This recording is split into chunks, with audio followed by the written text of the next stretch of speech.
नमस्कार साथियों, cogent IAS में आप सबका बहुत बहुत स्वागत है। और हम लोग डिस्कस कर रहे थे 2016 का सीसैट का पेपर प्रीवियस ईयर, जिसमें हम लोगों ने कुछ क्वेश्चन डिस्कस कर लिए थे 2016 के। अब इस वीडियो में हम लोग जो बचे हुए क्वेश्चन है उसके कुछ क्वेश्चन डिस्कस करते हैं। चलिए देखते हैं सबसे पहला क्वेश्चन क्या है। ये हमारा वीडियो नंबर 26 है। 25 वीडियो अब तक हम लोगों ने डाल दिया है यूट्यूब पर। ये वीडियो नंबर 26 है। चलिए तो 26वां वीडियो का पहला क्वेश्चन देखते हैं। देखिए, मतलब क्वेश्चन नंबर 27 तक हम लोगों ने पिछले वीडियो में डिस्कस कर लिया था। क्वेश्चन नंबर 28 है, आइए देखते हैं। लिखा हुआ है 30 ग्राम of sugar was mixed in 180 ml water in a vessel A. एक वेसल है ए, जिसमें कितना ग्राम वाटर है? जिसमें वाटर है 180 ml। 180 ml वाटर है और इसमें 30 ग्राम शुगर है। 30 ग्राम शुगर है। 30 ग्राम शुगर है। तो शुगर का इसमें जो है रेशियो कितना हो जाएगा? 3 छके 18 है ना, 1/6। शुगर का रेशियो हो जाएगा 1/6, यानी 1/6 जो है ना इसमें शुगर है और 5/6 इसमें वाटर हो गया। 1/6 क्या हो गया? शुगर हो गया। ये हमारा कहानी हुआ वेसल ए का। अब हम लोग वेसल बी में देखते हैं। 40 gram of sugar was mixed in 280 ml of water in vessel B. अब जो बी वेसल है उसमें 280 ml वाटर है।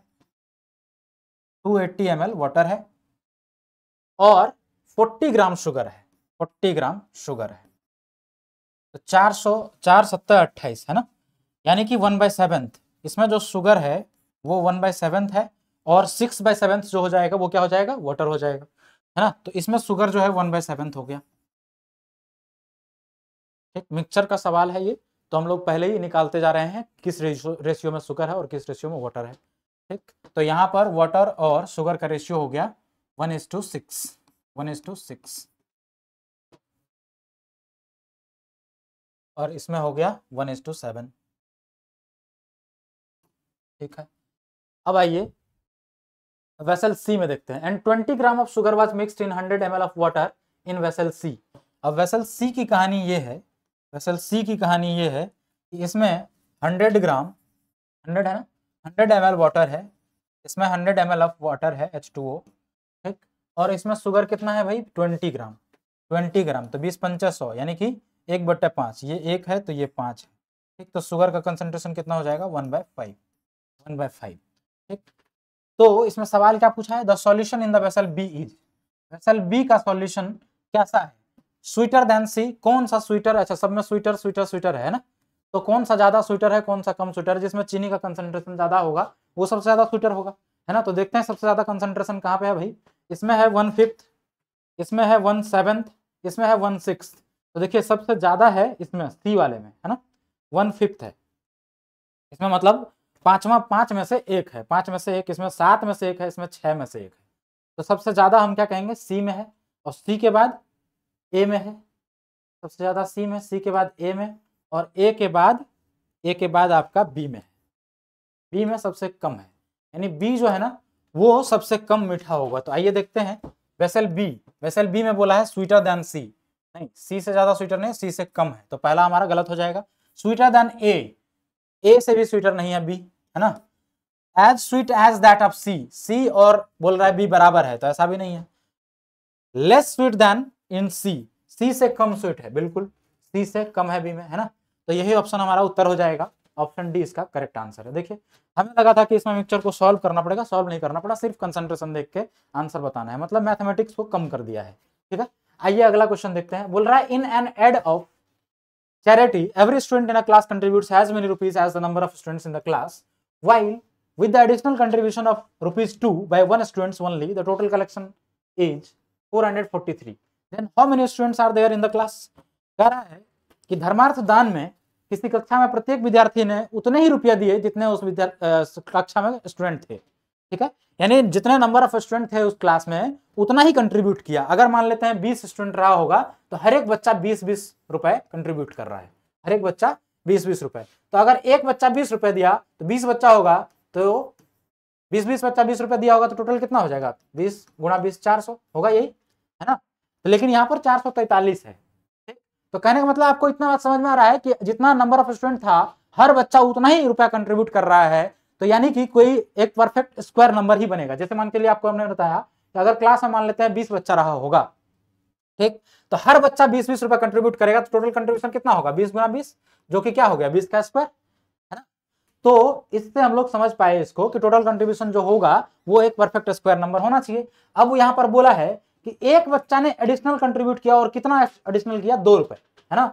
2 रुपए जो एक्स्ट्रा किया वो केवल एक ही स्टूडेंट किया है, वन स्टूडेंट ओनली, यानी एक स्टूडेंट 2 रुपए एक्स्ट्रा किया है, उसके वजह से हमारा टोटल कंट्रीब्यूशन क्या कितना आ गया 443, यानी एक्चुअल में ये 443 में से 2 घटा लेते हैं एक बच्चे का, तो ये हमारे पास आता है 441, है ना। तो यानी कि ये हर एक बच्चा जो कंट्रीब्यूट किया है वो इतना हुआ टोटल मिला करके, तो ये किसका परफेक्ट स्क्वायर है भाई। अब एक बच्चा 2 रुपए एक्स्ट्रा कर दिया था तो उसकी वजह से 443 हुआ था, तो हम लोग पहले ही 2 रुपए निकाल दिए। अब हम लोग बता देंगे क्लास का स्टूडेंट जनसंख्या कितना था। तो ये एक स्क्वायर है किसी नंबर का, यानी इसका जो रूट निकालेंगे उतना ही क्लास का नंबर रहा होगा, ये मैं आपको पहले ही समझा चुका हूं कैसे, ठीक है। तो आइए इसका स्क्वायर रूट निकाल लेते हैं। देखिए 441 जो है ना ये 21 का स्क्वायर है, तो इसका रूट क्या हो जाएगा 21, यानी क्लास में 21 बच्चे रहे होंगे। अब यहाँ पर क्वेश्चन में बोला था कि जितने बच्चे उस क्लास में हैं हर एक बच्चा उतना ही कंट्रीब्यूट कर रहा है, तो 21 गुना 21 करेंगे आप, 21 गुना 21, है ना, तो ये आपका आ जाएगा 441। 21 आपके ऑप्शन बी में है, तो ऑप्शन बी इसका करेक्ट आंसर हो जाएगा, ठीक है। अब ये 443 इसलिए आ रहा था क्योंकि एक बच्चा ने 2 रुपए एक्स्ट्रा कर दिया था, वो 2 हमने माइनस कर लिया और यहाँ से उत्तर निकालिए, 21 इसका उत्तर है। चलिए अगला क्वेश्चन देख लेते हैं। अगला क्वेश्चन है Anita's mathematics test had 70 problems. Anita का मैथमेटिक्स टेस्ट जो है या गणित की परीक्षा में 70 प्रश्न आए थे, ठीक, सभी समान अंकों के प्रश्न थे जिनमें 10 अंक गणित के, यानी 10 जो है ना अरिथमेटिक के क्वेश्चन थे, अरिथमेटिक के क्वेश्चन थे 10, ठीक। 30 थे अलजेब्रा के, 30 जो है वो अलजेब्रा के प्रश्न थे, 30 प्रश्न अलजेब्रा के, एंड 30 ज्योमेट्री के, ज्योमेट्री के 30 क्वेश्चन, ठीक है। इंफॉर्मेशन हमने लिख लिया। अब बोला है कि although she answered 70% of the arithmetic, 70% arithmetic के क्वेश्चन कितने थे 10, अब 10 का 70% उसने सॉल्व किया, तो 10 का 70% अगर आप निकालेंगे तो 70/100, है ना, ये दोनों जीरो कट गया 7, यानी 7 क्वेश्चन आंसर कर दिया उसने अरिथमेटिक का 10 में से, ठीक। अब बोला है कि 40% ऑफ द अलजेब्रा, 40% अलजेब्रा के 30 प्रश्न थे, इसका 40% उसने आंसर किया, तो 4 तिया 12, यानी कि इसका हो जाएगा 12 क्वेश्चन इसने आंसर किया। उसके बाद बोला है 60% ऑफ द ज्योमेट्री, ज्योमेट्री के 30 क्वेश्चन थे उसमें से उसका 60% उसने सॉल्व किया, यानी 18 प्रश्न इसने सॉल्व किए, है ना, यही हो गया यहां तक प्रॉब्लम्स करेक्टली, है ना। तो इतने क्वेश्चन इसने करेक्टली सॉल्व किए हैं, इतने क्वेश्चन उसने करेक्टली सॉल्व किए हैं। टोटल कितना हो गया 18 12 30 और 7 37, है ना, 37 क्वेश्चन जो है ना उसने करेक्टली सॉल्व किए हैं। कितने में से 70 में से, टोटल क्वेश्चन तो 70 थे ना, 30 इसमें और 10 इसमें, 30 30 60 10 70, टोटल क्वेश्चन 70 थे जिसमें 37 का क्वेश्चन का आंसर जो है उसने करेक्टली किया है। अब आइए क्वेश्चन देखते हैं आगे क्या बोला है। She did not pass the test because she got less than 60% marks. अब कह रहा है कि अनीता फेल हो गई, फेल इसलिए हो गई क्योंकि उसने 60% से कम स्कोर करा है। इसका मतलब पासिंग मार्क्स कितना है 60%, है ना, इसका मतलब 60% पासिंग मार्क्स है, क्योंकि बोला है कि उसने फेल कर लिया, या उसने फेल मतलब वो फेल हो गई। अब क्यों फेल हुई, क्योंकि उसने 60% से कम स्कोर करा है, ठीक। The number of more questions she would have to answer correctly to earn 60% passing marks. Passing marks कितना है 60%। अब बोला है 37 उसने करेक्ट किया है, तो कितना क्वेश्चन उसको और करेक्ट करना पड़ेगा ताकि वो पासिंग मार्क्स जो है ना वो ऑब्टेन कर सकती है, यानी 60% नंबर ला सकती है। तो देख लेते हैं 60% नंबर मतलब कितना क्वेश्चन, है ना, 70 क्वेश्चन टोटल थे, 70 में से 60% अगर क्वेश्चन सही करना पड़ेगा तो 70 का 60% कितना हुआ भाई 60/100, यहाँ से 7×6 = 42, यानी 42 क्वेश्चन उसको टोटल करेक्ट करना था, तब वो पास हो जाती। लेकिन उसने केवल 37 क्वेश्चन सही करा है, तो कितना क्वेश्चन और करना पड़ेगा भाई 37 से 42 आने के लिए कितना क्वेश्चन और करना पड़ेगा 5, है ना, 42 - 37 5, तो 5 क्वेश्चन अगर वो और सही कर लेती तो वो पास हो जाती। तो इसका उत्तर हो गया 5। चलिए आसान क्वेश्चन था, अगला क्वेश्चन देख लेते हैं। अगला क्वेश्चन है in a class there are 18 very tall boys. एक क्लास में 18 बहुत ही लंबे लड़के हैं। If these constitutes 3/4 of the boys, और ये अगर टोटल बॉयज का 3/4 है, यानी 3/4 है ना, यदि ये लड़के जो लंबे हैं, लंबे वाले 18, ये लड़के लड़कों की कुल संख्या के 3/4 है, ठीक। तो अगर मान लेते हैं लड़कों की संख्या कुल, लेट द नंबर या टोटल नंबर, सीधा लिखने की क्या जरूरत है भाई, सीधा लिखते हैं हम लोग। मान लेते हैं टोटल नंबर ऑफ बॉयज जो होगा ना वो बी होगा, ठीक, बी। अब बी का जो 3/4 है वो 18 है, यही बोला है। बी का जो 3/4 है वो 18 है, क्योंकि यहाँ बोला है कि टोटल लंबे लड़के कितने हैं कक्षा में, 18 बहुत ही लंबे लड़के हैं। और ये जो 18 हैं, यदि ये लड़के लड़कों के कुल संख्या का 3/4 है, तो कुल संख्या बी माना हमने, उसका 3/4 बराबर 18 कर दिया। तो यहाँ से बी आ जाएगा हमारे पास, तो यहाँ से बी कितना आ जाएगा भाई, बी आ जाएगा 18 गुना 4/3, 3 छक्के 18, 6 चौको 24, यानी बॉयज हो गए टोटल 24। एक क्लास में टोटल बॉयज कितने हो गए 24, 24 में से 18 लंबे वाले हैं, तो छोटे वाले कितने होंगे भाई 6, छोटे वाले 6 होंगे। अब आइए देखते हैं क्लास में ये पूछ क्या रहा है, टोटल नंबर ऑफ बॉयज, ठीक। अब बोला है कि और लड़कों की संख्या कक्षा के छात्रों की कुल संख्या, अब देखिए अभी छात्र का कुल संख्या नहीं आया था, अब यहां पर बोला है कि यदि लड़कों की संख्या कक्षा के छात्रों की कुल संख्या की 2/3 है, यानी टोटल स्टूडेंट्स अगर जितना भी है उस क्लास में, उसमें से लड़कों की संख्या उसका कितना है 2/3 यानी 2/3 है, तो कक्षा में लड़कियों की संख्या क्या है। तो अब मान लेते हैं टोटल स्टूडेंट हमारे क्लास में एस रहा होगा, एस या एक्स मान लीजिए, मान लेते हैं जो टोटल स्टूडेंट है, टोटल स्टूडेंट को हम मान लेते हैं एक्स रहा होगा पूरा क्लास में। अब पूरा क्लास में अगर टोटल स्टूडेंट एक्स है, अब बोला है कि उसमें जो लड़का है वो 2/3 है टोटल का, तो टोटल का 2/3 है यानी एक्स का 2/3 है, यानी 2x/3 बराबर 24 है। यही तो बोला है कि टोटल स्टूडेंट जितने थे उसका 2/3 जो है ना वो बॉयज है, ठीक। तो 2x/3 = 24। तो यहां से आप करेंगे इसको, तो ये हो जाएगा 3 उधर जाएगा, 2 से यहाँ कट जाएगा, 12 12 3 36 यानी 36। तो 36 हो गए टोटल स्टूडेंट। अब बताइए 36 अगर टोटल स्टूडेंट है, उसमें से 24 अगर बॉयज है, तो गर्ल्स कितना होगी 12, 12 और 24 36 होता है ना। तो गर्ल्स का ही नंबर पूछा था, उत्तर क्या हो जाएगा 12, बी ऑप्शन इसका करेक्ट उत्तर है। देखिए 2016 में बहुत ही आसान क्वेश्चन पूछा था, कैलकुलेशन बहुत ही कम है, सिर्फ आपको क्वेश्चन समझ में आना चाहिए, क्वेश्चन का सोचने का तरीका आना चाहिए, ठीक। तो उसके लिए टेंशन की बात ही नहीं है जब हम यहाँ पर हैं, ठीक।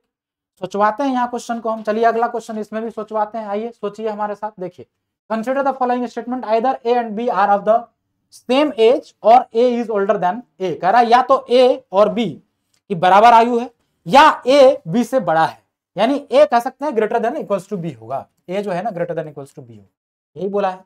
क्या बोला है, या तो ए और बी बराबर है या ए जो है ना वो बी से बड़ा है, तो ए या तो बी से बड़ा है या बराबर है, तो A equals to A is greater than equals to B हो गया पहला स्टेटमेंट। दूसरा, या तो सी और डी की एक बराबर आयु है, यानी सी और डी या तो बराबर है या फिर डी जो है ना वो सी से बड़ा है, यहां पर डी जो है ना वो सी से बड़ा है, यानी कि D is greater than equals to C. अब तीसरा है बी सी से बड़ा है, बी जो है ना वो सी से बड़ा है, बी ग्रेटर देन सी है, ठीक। अब इसको अगर हम लोग कंबाइन करते हैं, ठीक, तो यहाँ देखिए यहाँ पर भी बी है, यहाँ पर भी बी है, इन दोनों को कंबाइन कर लेते हैं अगर, तो ये हो जाएगा A greater than equals to B, तो है ही। अब बोला है यहाँ पर बी जो है ना वो सी से बड़ा है, तो बी जो है वो सी से बड़ा है, तो बी को बड़ा कर दीजिए सी से, ये बोला है। और यहाँ सी से बड़ा या बराबर है डी, तो अगर हम तीनों को कंबाइन कर लें, ये उल्टा हो जाएगा,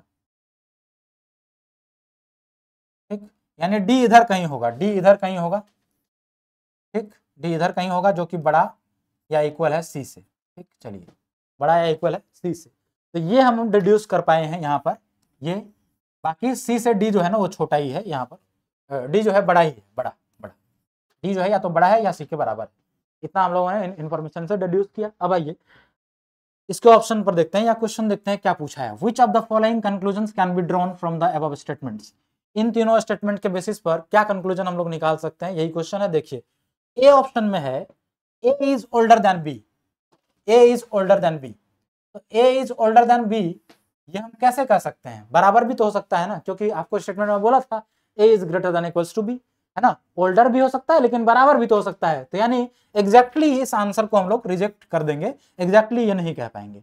दूसरा स्टेटमेंट बोला है B and D are of the same age, ये भी जरूरी नहीं है ना, डी इधर कहीं पर भी है लेकिन किसके बराबर है ये तो नहीं कह पाएंगे ना, तो ये हमारा ये ऑप्शन भी क्या हो जाता है, गलत हो जाता है। अब यहां पर बोला है D is older than C, D जो है ना D is older than C, देखिए D is older than C हो सकता है लेकिन बराबर भी तो हो सकता है, तो सेम जो ए और बी को काटा था उसी लॉजिक से हमने इस ऑप्शन को भी काट देना है, तो ये भी कट गया, तो एक ही ऑप्शन बचता है, इसको आंसर होना ही पड़ेगा, है ना। वैसे भी इसको कंसिडर करके देखिए लिखा है A is older than C, A is older than C. अब देखिए सी से बी बड़ा है और बी और ए या तो बराबर है या ए जो है ना बी से भी बड़ा है, तो ये सी से तो डेफिनेटली बड़ा होगा कि नहीं होगा, तो यानी कि क्योंकि यहाँ पर देखिए इक्वल टू नहीं लगा है बी और सी में, है ना, तो बी अगर सी से बड़ा है और बी या ए ये दोनों या तो बराबर हो सकते हैं या ए बी से बड़ा भी हो सकता है, तो डेफिनेटली सी से तो बड़ा होगा ही होगा, है ना, तो इसका आंसर यही डी हमारा करेक्ट आंसर है, तो डी ऑप्शन इसका करेक्ट आंसर है। अगला क्वेश्चन देखते हैं, चलिए अगला क्वेश्चन है the monthly average salary paid to all the employees of a company was 5000, the monthly average salary paid to male and female employee was 5200 and 4200 respectively, then the percentage of males employed in a company is, किसी company के सभी कर्मचारियों का मासिक औसत वेतन, ठीक है, ये मासिक या मंथली एवरेज सैलरी है, यानी एक कंपनी में जितने भी एम्प्लॉय हैं उसका एवरेज सैलरी जो है ना 5000 है। अब कह रहा है कि उसमें से पुरुष कर्मचारी को 5200 मिलते हैं और जो महिला कर्मचारी है उसको 4200 मिलते हैं, तो कंपनी में कार्यरत पुरुष कर्मचारी की प्रतिशत क्या है, तो पुरुष कितने परसेंट है ये पूछा है, ठीक है, तो आइए देख लेते हैं। अगर एवरेज 5000 है, ठीक, तो इसको कई तरीके से कर सकते हैं, लेकिन जो इसका बेस्ट तरीका होगा ना करने का, इसको हम लोग एलिगेशन से करते हैं, है ना, तो एलिगेशन से करते हैं। अगर हम मान लेते हैं इधर मेल इधर फीमेल, तो मेल को मिल रहा है 5200, फीमेल को मिल रहा है 4200, ठीक है, और दोनों का जो एवरेज है, एवरेज को हम लोग यहाँ लिखते हैं, ये एलिगेशन का एक तरीका होता है करने का, 5000, ठीक, इसको सब्ट्रैक्ट करके इधर लिखते हैं, तो अगर हम इसको सब्ट्रैक्ट करेंगे तो ये आ जाएगा 800, इसको इसमें सब्ट्रैक्ट करेंगे तो ये हो जाएगा 200, है ना, 200 और 800। अब ये 200 और 800 अगर आ गया, ठीक, तो या इसको हम लोग सीधे सीधे कह सकते हैं क्या कि ये 80% होगा मेल, अगर मान लेते हैं टोटल, क्योंकि 800 आ गया, अगर 80 आता तो सीधे सीधे बोल देते 100 लोग रहे होंगे, 80 मेल और 20 फीमेल, मान लेते हैं यहाँ पर क्या रहा होगा, 800 इधर है 200 इधर, यानी 800 पुरुष है 200 महिला, यानी 1000 है। अब 1000 में से 800 अगर पुरुष है तो परसेंटेज कितना होगा 80%, और 1000 में से अगर 200 फीमेल है तो 20% है ना, तो 80% और 20% किसका पूछा है, परसेंटेज ऑफ मेल्स पूछा है, 80% उत्तर हो जाएगा, ठीक है ना, बहुत ही आसान, देखिए एलिगेशन से कितना आसान हो गया ये क्वेश्चन, ठीक है। आइए अगला क्वेश्चन देखते हैं, अगला क्वेश्चन है क्वेश्चन नंबर 34 है ना, क्वेश्चन नंबर 34, ठीक, 34, 35, 36, यानी 3 क्वेश्चन है इस पूरे इन्फॉर्मेशन पर बेस्ड, इस इन्फॉर्मेशन पर बेस्ड 3 क्वेश्चन है। आइए इस इन्फॉर्मेशन को पढ़ते हैं। क्वेश्चन है 6 boxes A B C D and F are painted with 6 different colours, बहुत ही लंबा क्वेश्चन है, लेकिन इसमें इसको अगर करते हैं आप तो 7.5 नंबर का टोटल क्वेश्चन अगर करेक्ट कर लेते हैं तो ठीक है, तो इसको आप मतलब 2-3 मिनट टाइम दे सकते हैं, वहां पर इन्फॉर्मेशन बहुत बड़ा है। चलिए देखते हैं, 6 different colours, violet, indigo, blue, green, yellow and orange, arranged from left to right, not necessarily either kept or painted with the colors in the same order, each box contain a ball of, ठीक है, ball of any one of the following 6 games, cricket, hockey, tennis, golf, football and volleyball, not necessarily in the same order, the golf ball is in the violet box and not in the box D।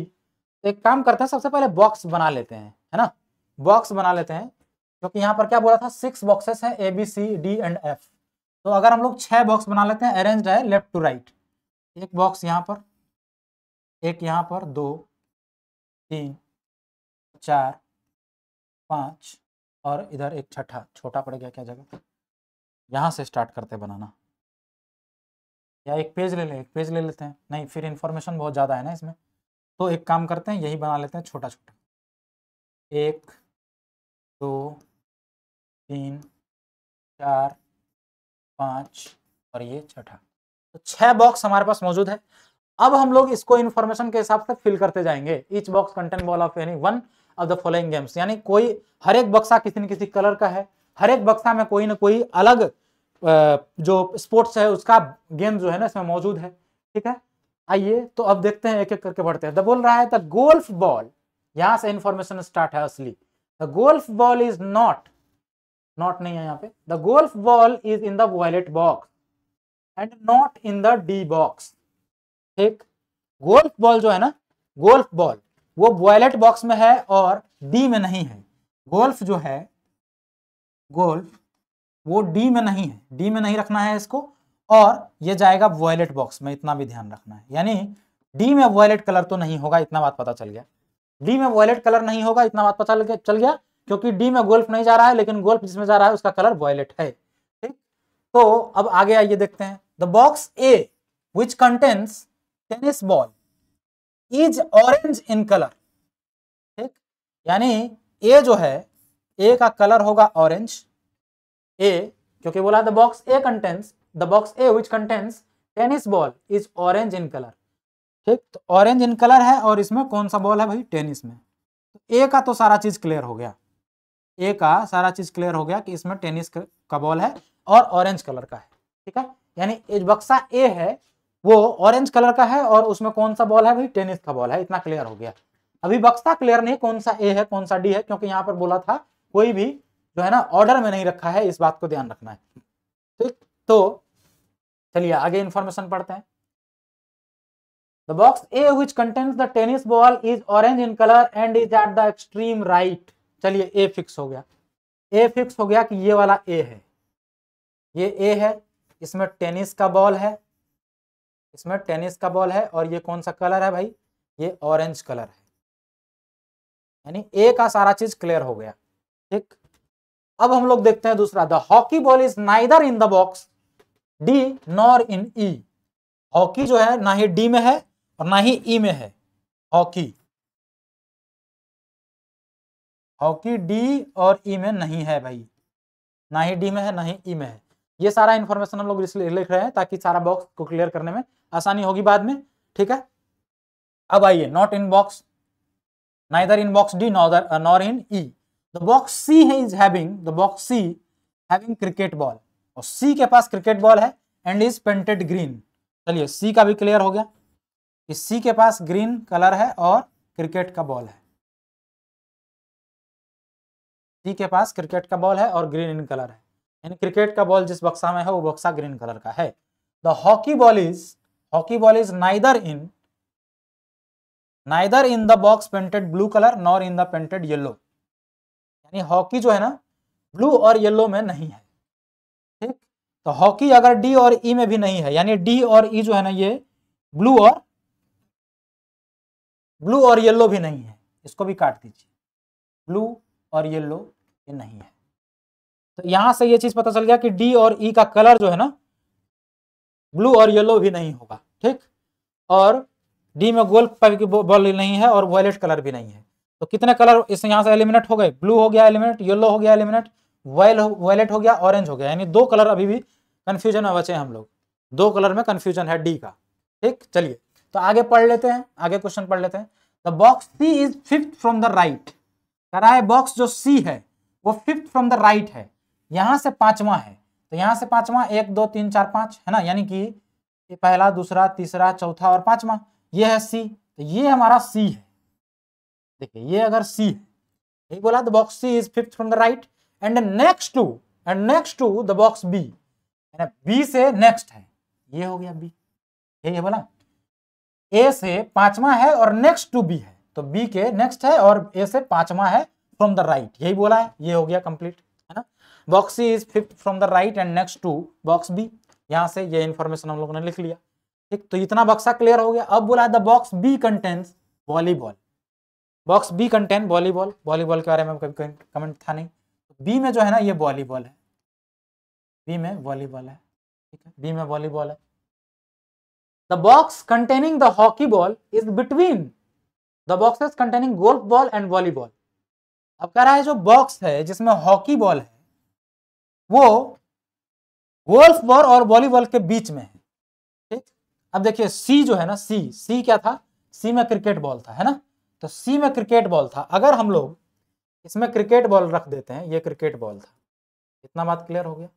ये information हम लोग पहले लिख चुका है यहाँ पे, है ना, कि सी जो है ना क्रिकेट बॉल है और ग्रीन कलर का है। तो ये इसमें कलर भी लिख देते हैं ग्रीन भाई, ये ग्रीन कलर का है और इसमें क्रिकेट बॉल है। ठीक, और यहाँ पर ये जो लाइन है ये बोल रहा है box containing the hockey ball, जिस बॉक्स में हॉकी बॉल है वो बक्सा जो है वो गोल्फ वाले और वॉलीबॉल वाले के बीच में है। तो यहाँ पर अगर वॉलीबॉल है, ठीक, तो गोल्फ अगर यहाँ दे देंगे तो बीच में क्रिकेट आ जाएगा, है ना। तो हमें यहाँ पर देना पड़ेगा गोल्फ को, यानी इसमें गोल्फ बॉल होगा, तभी तो ये गोल्फ और वॉलीबॉल के बीच में होगा।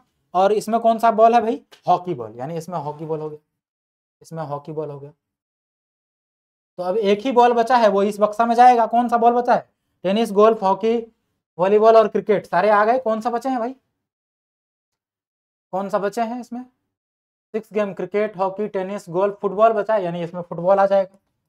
इसमें कौन सा आ जाएगा, फुटबॉल आ जाएगा, इसमें आ गया फुटबॉल। ठीक है, तो बॉल सारे क्लियर हो गए किसमें कौन सा गया है। ठीक, अब देखिए बॉल सारे क्लियर हो गए। अब यहाँ पर कौन कौन सा देखिए, डी जो है ना, गोल्फ जो है ना वो डी में नहीं जाएगा, गोल्फ डी में नहीं जाएगा, यानी यहाँ डी नहीं होगा, यहाँ पर डी नहीं होगा, डी इसमें हो सकता है या इसमें हो सकता है। ठीक, उसके बाद हॉकी जो है, हॉकी, हॉकी डी और ई में नहीं है। हॉकी अगर डी और ई में नहीं है तो ए, बी और सी हो गया, डी यहां हो नहीं सकता। ठीक, गोल्फ में डी हो नहीं सकता, और हॉकी बोला है डी और ई में से किसी में भी नहीं है, तो बचा कौन, और डी और ई में से नहीं है, तो 6 ही थे ना बक्सा, तो यहां कौन आ जाएगा, एफ, यहां आ जाएगा एफ, यहां एफ आ जाएगा। ठीक है, तो यहां हो गया एफ।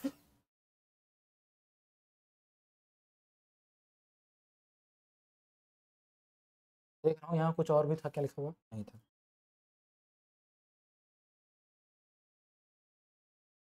तो हॉकी में एफ आ जाएगा, A B C D E F, 6 बक्से थे ना, 6 बक्से। ठीक है, तो यहां तक का मामला क्लियर हो गया हमारे पास कि एफ में हॉकी है। ठीक, अब आगे और कोई इंफॉर्मेशन है क्या, ए में टेनिस बॉल है, ए में टेनिस बॉल चला गया है। गोल्फ वायलेट कलर का है, यानी इसका कलर पता है हमें, ये वायलेट कलर का है, ये वायलेट कलर का है। ठीक, गोल्फ है ना वायलेट कलर का, गोल्फ वायलेट कलर का है, लेकिन बक्सा गोल्फ जो है ना बक्सा डी में नहीं है। ठीक, और हॉकी जो है डी और ई में से किसी में नहीं था, तो इसमें एफ चला गया।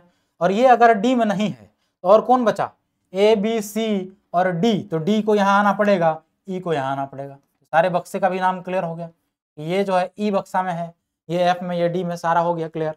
अब बोला है हॉकी का कलर जो है ना ब्लू और येलो नहीं है, हॉकी कहाँ पे है, यहाँ पे।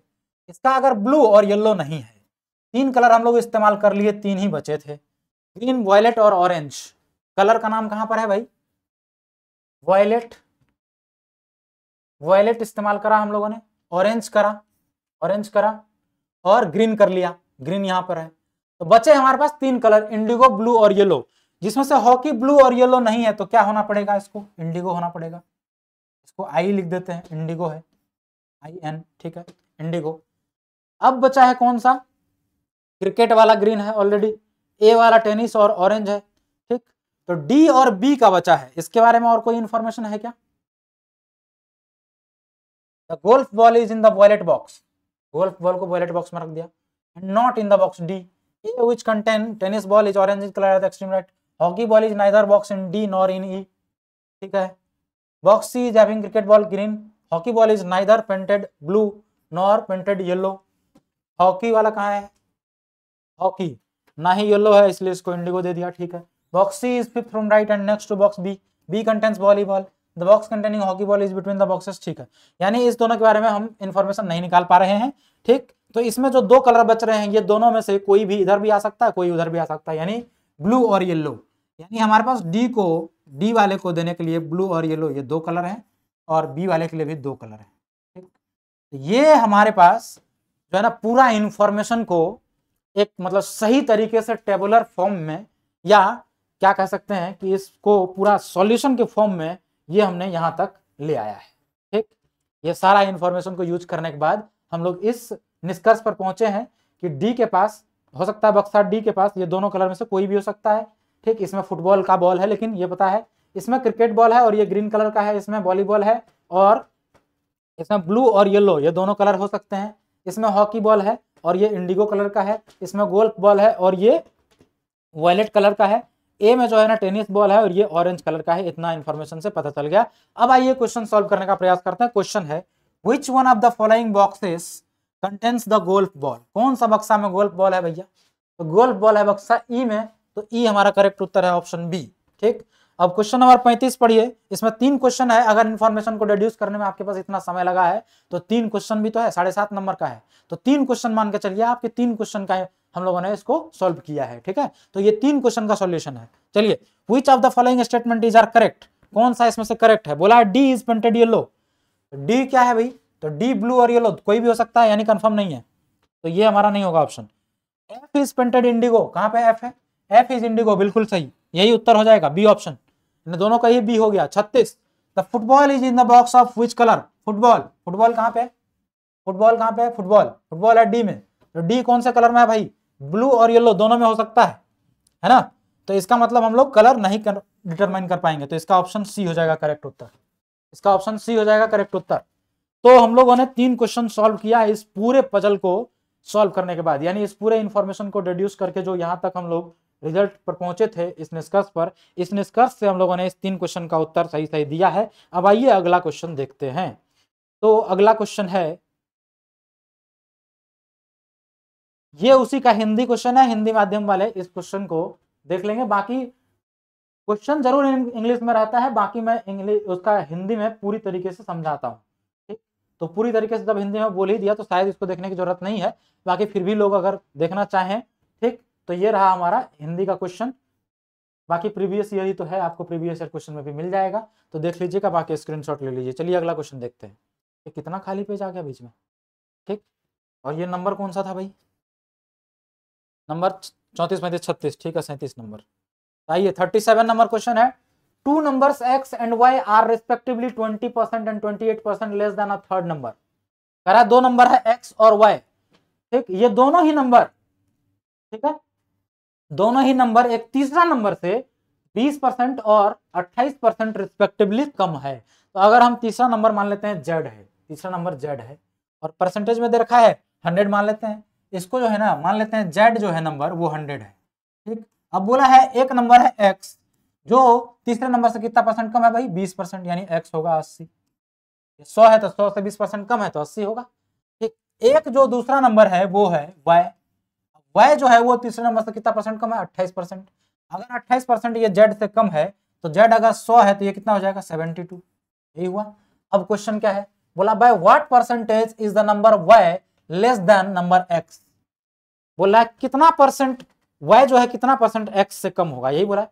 संख्या y संख्या x से कितना प्रतिशत कम है, ठीक, तो संख्या y जो है वो x से कितना प्रतिशत कम है, देख लीजिए, तो x है 80 और y है 72, तो x से कितना कम है, ये 8 कम है।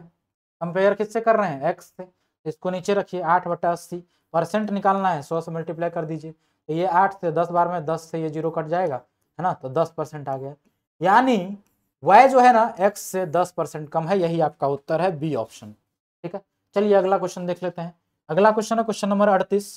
क्वेश्चन नंबर 38 है, स्टेशन ए और स्टेशन बी के बीच प्रत्येक स्टेशन से 6 बजे सुबह चलने वाली दैनिक रेलगाड़ी आरंभ की जाती है, ठीक, और यह यात्रा 42 घंटों में पूरी की जानी है। कितनी संख्या में रेलगाड़ी चलानी होगी जिससे कि शटल सेवा जारी रहे। शटल सेवा क्या होता है आप सबको मालूम होगा, ठीक, यानी उससे जो है ना नौकरी पेशा वाले रोज हर दिन, जो ऑफिस वाले लोग होते हैं हर दिन वो एक ही टाइम पे, ठीक, खुलता है गाड़ी, ठीक, लोग ऑफिस जाते हैं फिर वापस घर आ जाते हैं, ये होता है शटल सर्विस, मतलब डेली उसी टाइम पे आपको सर्विस देना है, ठीक। तो ये पूछा है कि डेली जो है ना 2 स्टेशन है, एक स्टेशन ए है और एक स्टेशन बी है, एक स्टेशन ए है यहाँ, एक दूसरा स्टेशन है यहाँ बी, ठीक। अब आपको शटल सर्विस देना है, यानी कि यहाँ से भी 6 बजे सुबह आपको डेली खोलना पड़ेगा गाड़ी, और यहाँ से भी 6 बजे सुबह आपको डेली खोलना पड़ेगा इस स्टेशन के लिए, ठीक।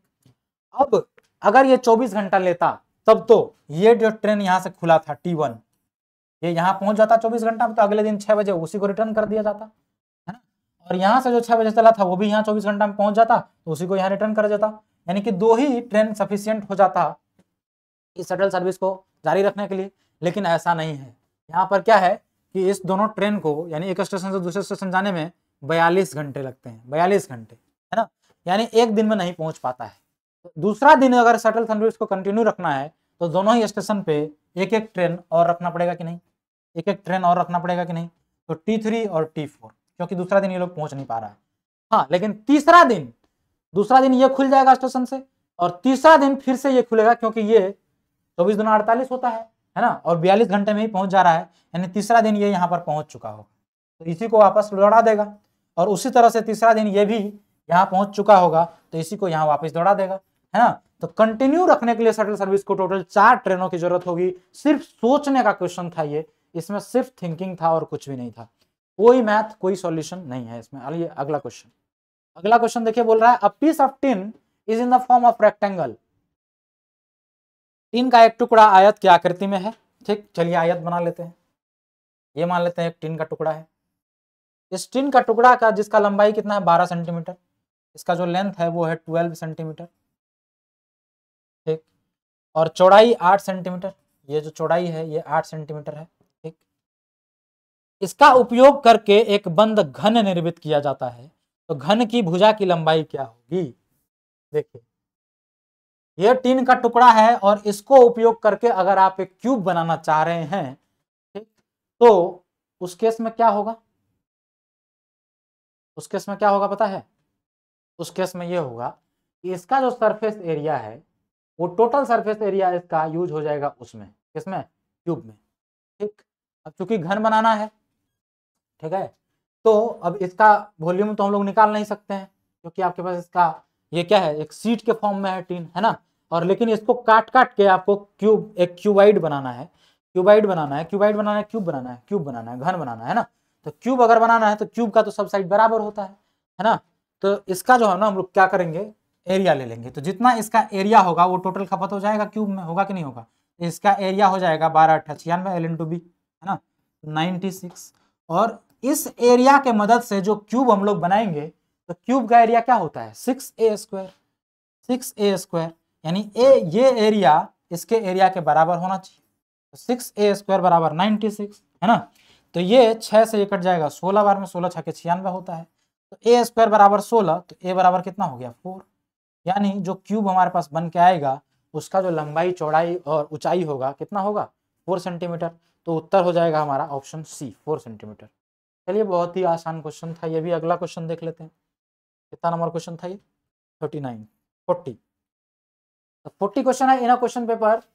There are 5 questions to be attempted and answer to each question has 2 choices, true and false. It is given that no 2 candidates have given the answer to the 5 question in identical sequence. For this to happen, the maximum number of candidate is. देखिए एक प्रश्न पत्र में 5 प्रश्नों का प्रयास किए जाने हैं, ठीक, और प्रत्येक प्रश्न के उत्तर के 2 ही विकल्प हैं, या तो ट्रू होगा या फॉल्स होगा। कह रहा है कि किन्हीं भी 2 परीक्षार्थियों ने 5 प्रश्न का उत्तर एक समान नहीं दिया है, एक समान अनुक्रम में नहीं दिया है। ऐसा होने के लिए परीक्षार्थी की अधिकतम संख्या कितनी है, तो अधिकतम संख्या देखना है। देखिए अब 5 प्रश्न है, मान लेते हैं question number 1, question number 2, question number 3, ये क्वेश्चन नंबर 4 है, ये क्वेश्चन नंबर 5 है, 5 क्वेश्चन है।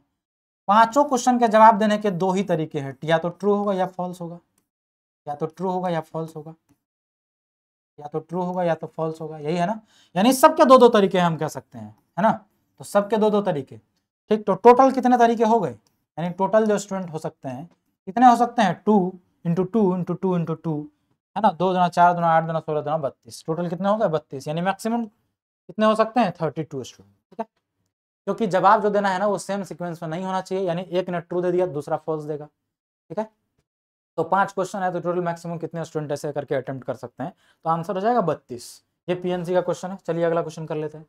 अगला क्वेश्चन है a person climbs a hill in a straight path from point O, 49 number आ गए भाई 40 के बाद, यानी बीच में पैसेज रहा होगा। चलिए बीच में पैसेज रहा होगा, कोई दिक्कत नहीं। 49 नंबर पे हम लोग आ गए हैं। तो 49 में है क्वेश्चन है a person climbs a hill in a straight path from point O on the ground in the direction of northeast and reaches point A. After traveling a distance of 5 km, then from a point A, he moves to point B in the direction of northwest. Let the distance AB be 12 km. Now, how far is the person away from the starting point O? Question देखिए, question Hindi में भी पढ़ देता हूँ। कोई व्यक्ति जमीन पर किसी बिंदु O से सीधे रास्ते से उत्तर पूर्व की दिशा में एक पहाड़ी पर चढ़ता है, ठीक। चलिए हम लोग डिस्टेंस एक वो बना लेते हैं, ये हमारा डायरेक्शन का वो बना लेते हैं, फ्रेम या कहें हम प्लेन, ठीक है। तो ये हो गया नॉर्थ साउथ, नॉर्थ साउथ, इधर ईस्ट होता है हमारा, इधर वेस्ट होता है। अब बोला है पॉइंट ओ से, तो इसको हम लोग ओ मान लें, इसको मान लेते हैं ओ, ओरिजिन, ठीक।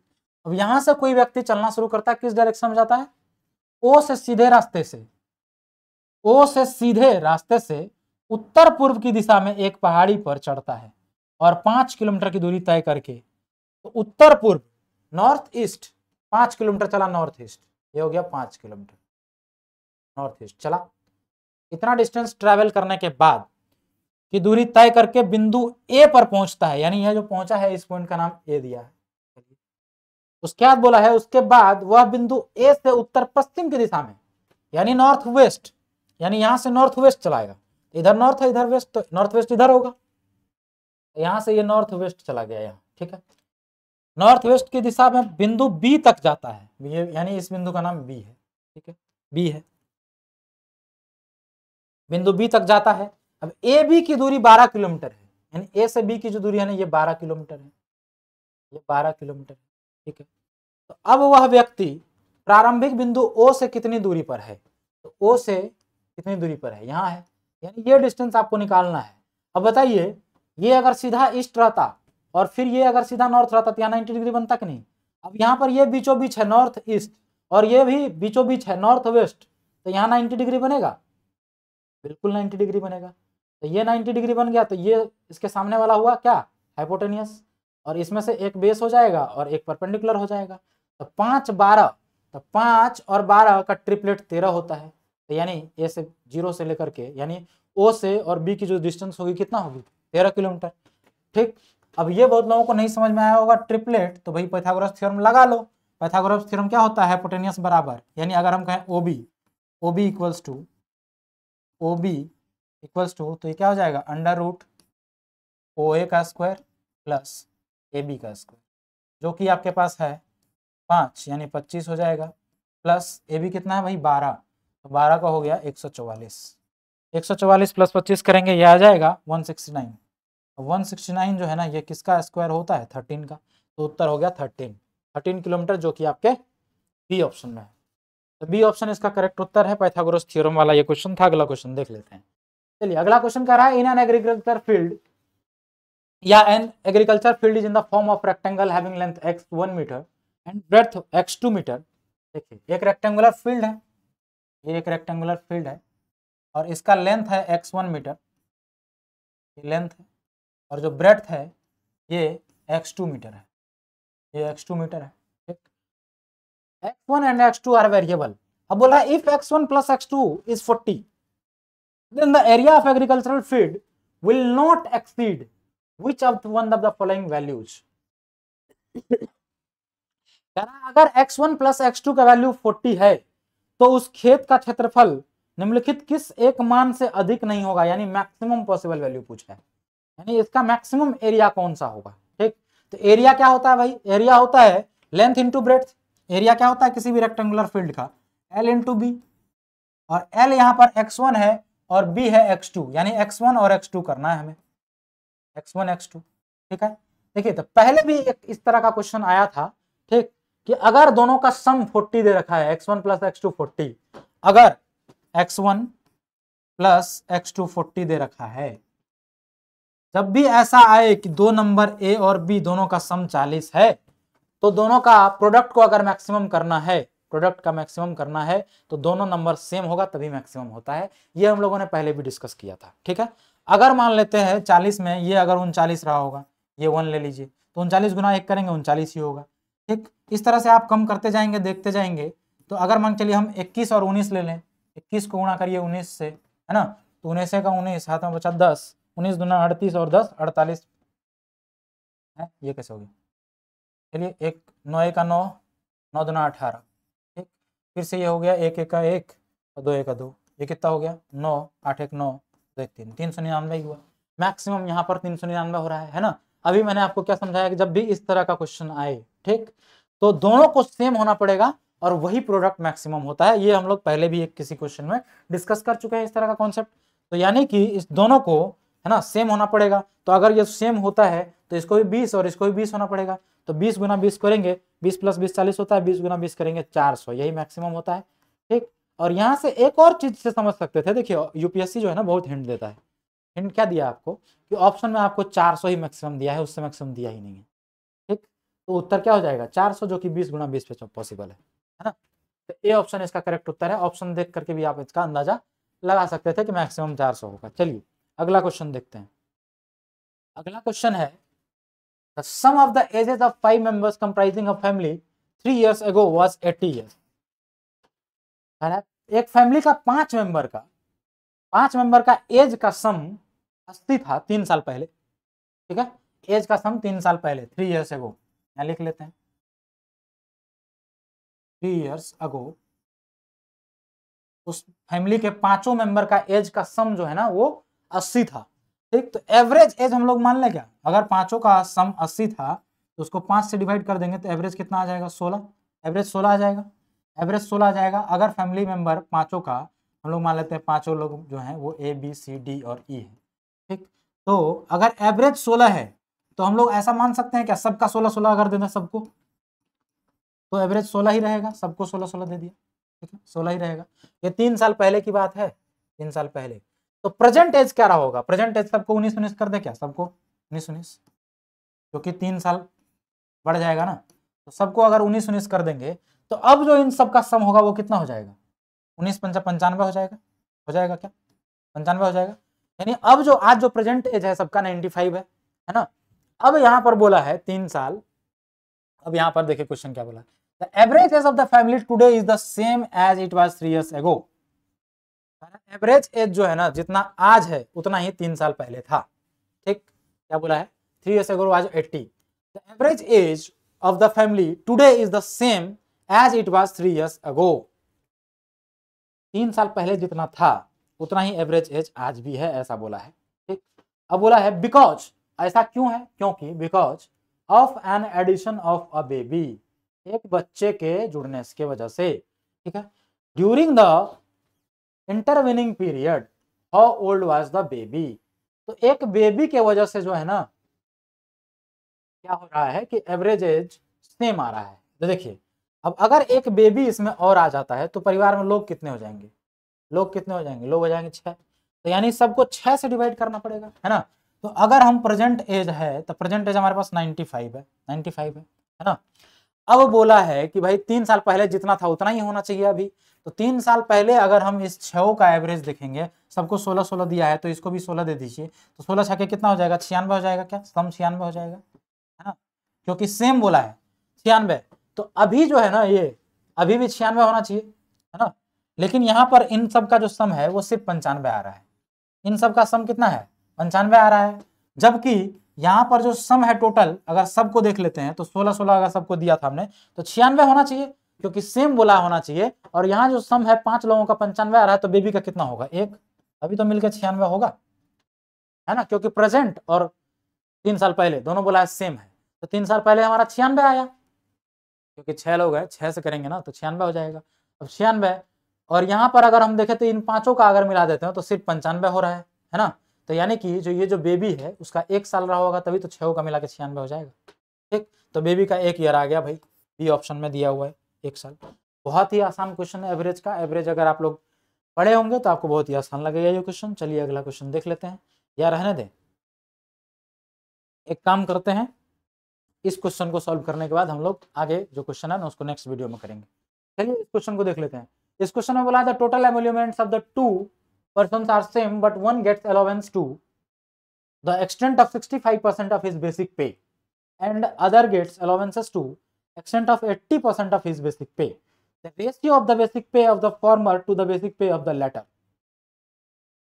Basic pay of the former to the latter यानी पहले वाले से बाद वाले का रेशियो बताइए। तो पहले वाला जो है ना वो है 65% of his basic pay. Basic pay किसका है 65% एमोल्यूमेंट्स का। Ratio of the basic pay of the former to the basic pay of latter. ठीक, अगर हम लोग इसका दोनों मतलब टोटल अलाउंसेस देख लें या टोटल एमोल्यूमेंट्स देख लें, टोटल एमोल्यूमेंट्स, क्योंकि ये बेसिक पे है अलाउंसेस है ना सब मिला करके। चलिए तो टोटल एमोल्यूमेंट्स अगर हम लोग पहले वाले का देखें तो 65% ऑफ बेसिक पे है, तो बेसिक पे अगर 100 होगा, है ना, तो टोटल एमोल्यूमेंट्स कितना हो जाएगा 165।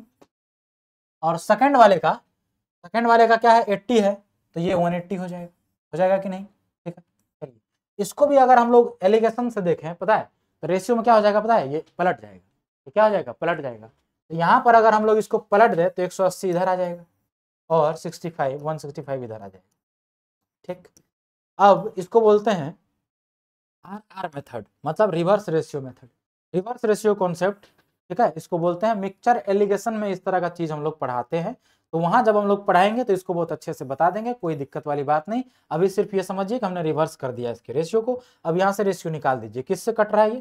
ठीक, रेशियो यही हो गया 180/165, 180/165। इसको आप क्या कर ले, स्टैंडर्ड फॉर्म में कन्वर्ट कर लें। स्टैंडर्ड फॉर्म मतलब क्या हुआ, शॉर्टेस्ट फॉर्म। शॉर्टेस्ट फॉर्म मतलब इसको काट दीजिए जिससे कट रहा है। किससे कट रहा है भाई, 15 से कट जाएगा क्या, 15, 15 का 15, 3 बचा 30, 15 दूना 30, यानी ये हो गया 12।